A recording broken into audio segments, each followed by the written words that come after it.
그리고 어차피 대중들은 개돼지입니다.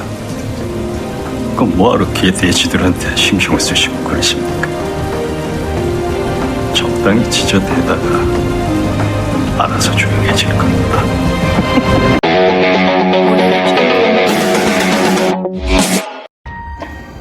네, 안녕하세요. 후토카 매거진입니다.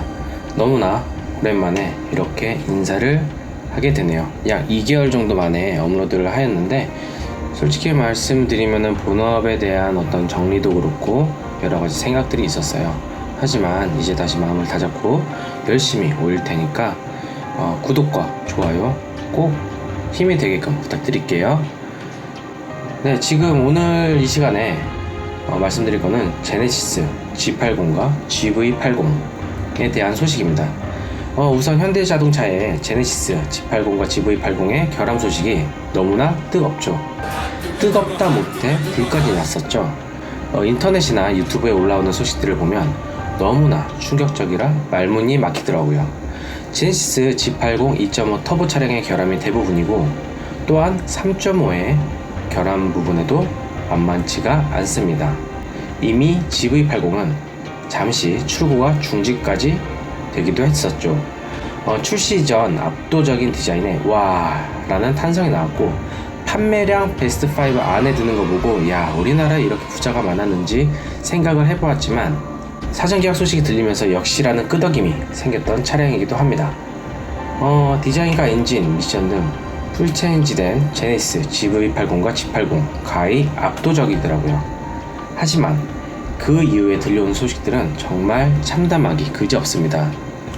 순수 전자회로로 이루어지고 최소한의 짧은 신호를 보내어 최대 효과를 내는 스마트폰에서도 먹통이 되는 오류가 있었지만은, 스마트폰처럼 전자화 기기가 되면서 구동력을 갖고 기계를 움직여야 하는 더 복잡한 부분에서 어쩌면 오류적 현상이 나타나는 것은 당연할지도 모릅니다.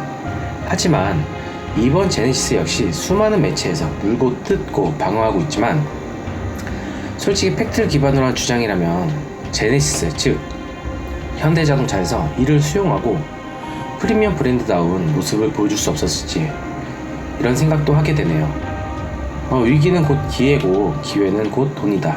BMW 코리아에서 국토부와 수십 번의 브리핑, 기자회견을 했던 모습과는 사뭇 비교되는 부분 중에 하나입니다. 제네시스 트림별 결함을 한번 알아볼게요. 제네시스 G80 2.5 터보 결함 내역입니다. 우선 첫 번째, 가장 기본적이죠. 원격 시동 자동차 키 먹통입니다. 원격 시동 버튼 및 도어 열림 버튼을 누르면 키가 안 먹는다고 합니다. 리모컨에는 불이 들어오나 전류가 흐르는 것을 인지를 하는데, 키가 먹통인 건 대부분 호환이 안 되었을 때 일어나는 부분이죠. 이런 문제들이 발생했다고 하네요. 아무래도 이런 같은 경우에는 센서 오류가 아닐까라는 생각을 들기도 합니다. 두 번째, 2.5 터보 차량의 RPM 부조화 현상.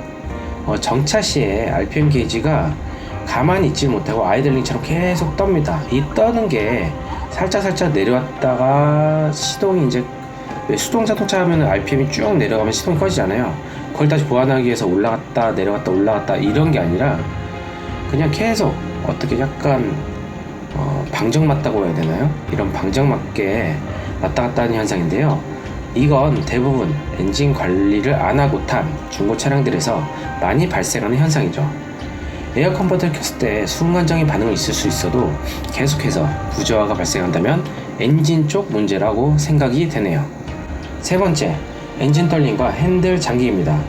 RPM 게이지 부조화와 함께 엔진 떨림은 어느 정도 관계가 있다고 보여져요. 하지만 핸들 잠김 현상은 가히 충격적이죠. 운행 중에 일어나면 큰 인사사고와 직결되는, 이것 역시 첫 번째 키 먹통 현상과는 연결되는 거라 보이는데요. 보통 키를 인식 못하면 핸들이 순간적으로 잠기는 현상이 생깁니다.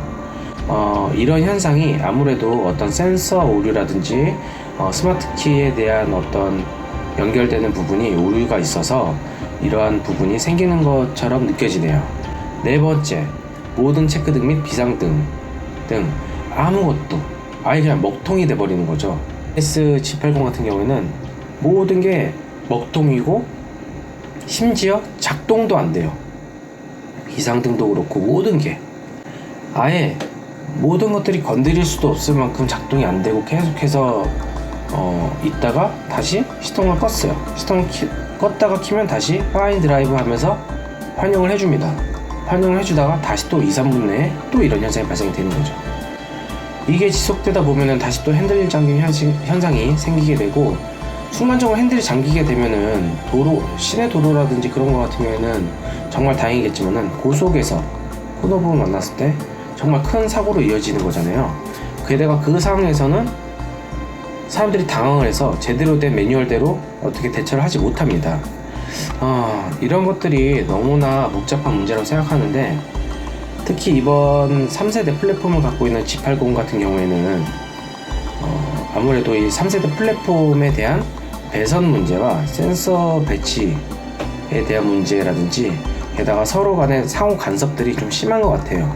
이 3세대 플랫폼으로 내연기관 자동차, 하이브리드, 그리고 전기차 플랫폼을 모든 3개의 플랫폼을 다 아우를 수 있는, 이렇게 3가지 종류의 모든 것들을 아우를 수 있을 만큼 플랫폼을 새로 개발했지만, 거기에 맞는 배선이라든지 센서에 대한 배치라든지 그런 것들에 대한 아직 정보라든지 어떤 서로에 대한 간섭 현상을 생각지 못했던 부분이 아닐까 싶네요. 운전석 하부 흡음재 마감 조립 불량, 이건 정말 어이가 없는 건데, 운전석 진짜 정말 경차에서 정도 보기 힘든, 준준형에서는 아예 요즘 볼 수도 없는, 아반떼급에서도 정말 이런 식의 배선 문제는 보이기가 힘든데도 불구하고, 운전석 밑에 이제 페달 받는 부분에서 보면은 정말 어이가 없게 처리하는 것을 볼 수가 있죠. 엑셀 페달 뒤에 전선 마감부터 흡음재 조립 부분까지 아쉬움이 그냥 느껴지는 게 아니라 엄청나게 아쉬움이 느껴지는 부분입니다. 진짜 에르고 모션 시트라고 하면서 정말 좋은 모션 시트를 달고 뭐 하면 뭐합니까? 이러한 부분에서, 사사로운 부분에서 이미지를 다 깎아먹는데, 현대자동차와 분리된 고급형, 국내 유일의 고급 제조사, 고급 브랜드 제니스 아닙니까? 그런데 이 부분 같은 경우에는 현대차에서 역시 그래, 현대차에서 만든 그렇지 이러면서 결국에는 다시 발길을 돌리게 만드는 현상이라고 볼 수가 있어요. 처참한 수준으로 흡음재가 저런 식으로 나와 있다는 것은 너무나 어이가 없는 부분이죠. 그래서 어떤 필자분들은 억지로 그냥 안쪽으로 밀어서 다시 끼워 넣었지만은 뭔가 삐져나가면서 여전히 잘못된 느낌이라고 하고, 현대자동차에 연락을 하니까 재조립을 해주겠다라는 부분이죠. 신차로 뽑았는데 다시 재조립을 해가지고 다시 주겠대요. 이런 부분이 참 어이가 없는 거죠. 진짜 너튜브를 보면서 일하고 있는 게 맞구나 라고 할 정도로 좀 어이가 없습니다. 이래서 생산 라인, 조립 라인을 하나의 그 똑같은 일반 산타페라든지 일반 소나타라든지 만드는 그 생산 라인에서 고급 브랜드 라인을 만들게 되면은 거기에 더 신경 쓰는 게 아니라 만드는 사람들의 마인드는 똑같기 때문에 결코 프리미엄이라는 것을 표방할 수가 없는 거죠. 아직 신차가 출고된 지 얼마 안 된 상황에서 여러 가지 잡음이 많기 때문에 명확하고 정확한 원인을 밝히지 못하는 것은 어쩌면은 당연할 수도 있습니다. 네. 하지만 대처라는 게 아쉽죠. 소비자를 이 정도로 이해를 못하고 타나? 라는 식으로 대응을 해서 돌려보내기가 일쑤래요. 너무나 말이 안 되는 소리죠. 에어컨의 헬리콥터 소음입니다. 진짜 최근 나오는 삼성 TV 광고처럼 전투기의 어떤 그 소리가 가까이 왔다가 휘 하고 멀어지는 이러한 듯한 소리를 제네시스 G80 안에서 운전을 하면서 느낄 수가 있다고 하네요. 영상에서 보시다시피 V6 가솔린 트윈 터보 차량은 아이들링 상태에서 NA 엔진 정도는 아니지만 상대적으로 조용하게 느껴집니다. 하지만 공조기를 킨 것만으로도 컴프레셔와 고압 펌프 소음인지 점점 시끄러워지더니 점점 에어컨을 켰을 때 헬리콥터 이륙 직전의 소음까지 커집니다. 이런 증상은 보통 출력이 낮은 저배기량 차량에서 나온 증상이기도 한데요. 최근에는 K9에서도 꽤 이슈가 있었다고 하죠. 사실 2.0 가솔린 자연흡기 엔진이 적용된 K5나 소나타 DN8에도 없는 증상이지만 가솔린 터보 엔진과 후속 공조기 조절 옵션 이 조합에서 굉장히 자주 발생되는 문제이라고 합니다. 굉장히 자주 발생된다는 문제라고 한다는 것은 카페 안에서 생각보다 많은 글들이 이러한 문제에 대해서 많은 글들이 올라와 있다고 하는 겁니다.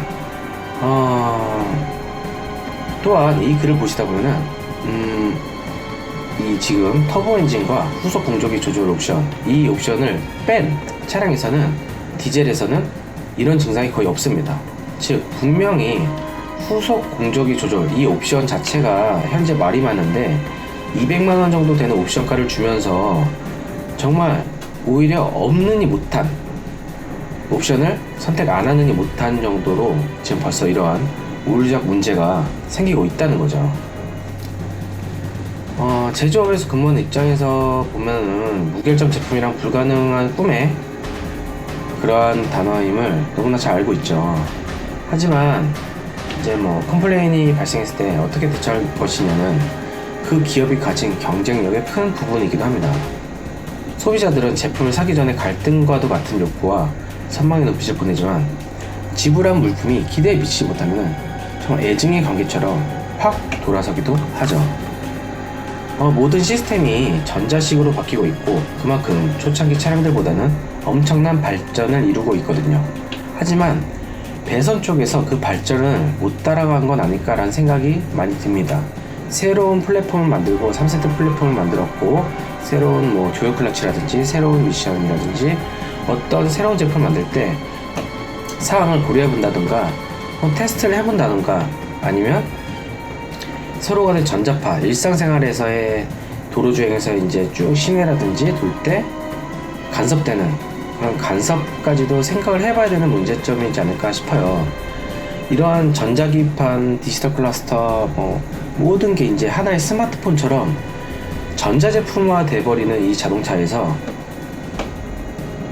오류가 아니면 살짝 전기적 전류적 어떤 오류가 없다고는 말이 안 되지만은 판매를 했는데 문제가 있는 차량이면은 그 부분을 소비자가 직접 테스트해보아 준 거기 때문에 회수해서 문제를 파악하는 게 순리라고 생각을 하게 되죠. 당연히 너무나 이런 것들은 당연한 건데 현대자동차라는 대기업에서 그것도 국내에서만 한정된 대기업이 아니죠. 세계적으로 정말 큰 자동차 옛날 역사적인 자동차 시장이 있었잖아요. 사브라든지 여러 가지 메이커들이 있었는데 역사 속으로 사라져버린 자동차 이 시장에서 현대자동차는 가장 늦게 출발한 후발주자임에도 불구하고 큰 성공을 거둔 기업이기도 합니다. 이런 대기업에서 항상 차량 문제가 생기면 일이 커질 때까지 쉬쉬하면서 보내는 모습이 너무나 안타깝다는 겁니다. 점차 국내 이제 우리나라 사람들의 국민들의 인식도 현기차, 즉 현대자동차와 기아자동차의 현기증을 보이고 있고 국민 기업이 국민을 등지는 행동에 대해서는 정말 점차 반감이 생기는 문제이기도 하죠. 게다가 더 좀 제 개인적인 생각이 여담이지만은 이번 G80 화재 사태로 본 현대자동차 빌트인캠의 문제점도 있다고 생각을 해요. 즉 이거는 바닥에 떨어진 어떤 박스 안에서 그대로 이제 회피하지 못해서 이제 들이받고 갔는데 그 안에 있던 내용물이 껴서 화재가 발생한 것까지는 누구의 잘잘못을 떠나서 어쨌든 그렇다고 칩시다. 하지만 최초 차량을 출고할 때 캠이 대부분 블랙박스도 마찬가지고 빌트인 캠도 당연히 켜져 있고 정상적으로 작동을 한다고 생각하는 가정하에 나가게 되죠. 당연한 겁니다. 하지만 이 빌트인 캠을 따로 키겠다고 설정을 하지 않는 이상은 이 빌트인 캠이 켜지지 않는데요. 즉 내가 차량을 주고받았어. 그러면 다음에 이 빌트인 캠을 작동하겠다고 다 켜요. 그 다음에 운전을 해야지만 녹화를 해주고 이제 뭐 그렇다고 합니다. 뭐 그것보다 더 큰 문제는 화재 발생 시에 블랙박스 같은 경우는 SD카드를 순간적으로 빠르게 빼서 내가 나갈 수 있지만은 빌트인 캠에는 이걸 어디서 뺄 수 있는지는 전혀 몰라요. 이걸 어디서 어떻게 빼는지 순간 운전자가 당황을 하게 되면은 어떻게 뺄 수도 없을 뿐더러 순간적으로 이 빌트인 캠이 어떤 사고가 났을 시에 데이터 통신을 통해서 순간적으로 클라우드에다가 백업을 하는 것이 아닌 아마 순간 먹통이 될 거라는 우려도 있다는 거죠. 게다가 이 빌트인 캠을 설치하고 나서 여러 가지 문제점이 나오는 경우가 있는데요. 특히 전류적인 문제, GV80에서도 가장 많이 나타났던 문제 중에 하나가 방전 문제였죠. 방전 문제 같은 경우에도 이 빌트인 캠에 대한 문제가 좀 크다고 생각했고, 다른 어떤 뭐 카센터라든지 그런 자동차 수리 정비하는 업자분들께서도 빌트인 캠에 대한 아직 어떤 완전한 우회적 검증이 끝나지 않은 것 같다라는 얘기를 할 정도로 현재 지금 이 3세대 플랫폼에 대한 배선과 센서와 빌트인 캠에 대한 어떤 이 부조합이 하나의 결과물로 지금 현재 나타나지 않을까 싶습니다. 너무나 이런 대한민국 국민으로서 정말 디자인이 이렇게까지 이쁘게 빠지고 너무나 아름다운 모습의 자동차를 선보이는 것에 대해서는 감사하게 생각하고, 하지만은 내외수 차별적인 것도 그래 뭐 국내 소비자들에 대해서는 선택지가 별로 없으니까 우리 뭐 이렇게 해도 우리 자동차를 살 거 아니야 라고 하면서 한다는 점을 악용하는 것 같이 느껴져서 너무나 아쉽네요. 네, 이렇게 오랜만에 여러분들께 인사를 드리게 됐습니다. 오늘 준비한 소식은 여기까지고요. 앞으로 꾸준하게 업로드를 하면서 이제 할 수 있도록 할게요. 지금 제가 본업을 이제 정리를 하고 여러분들께 좀 더 친숙하고 더욱더 한 발짝 다가가는 오토카 매거진이 되겠습니다. 구독과 좋아요는 정말 힘이 납니다. 구독과 좋아요 그리고 알림 설정까지 꼭 부탁드릴게요. 꼭 여러분의 작은 클릭 한 번이, 터치 한 번이 너무나 큰 힘을 줍니다. 감사합니다.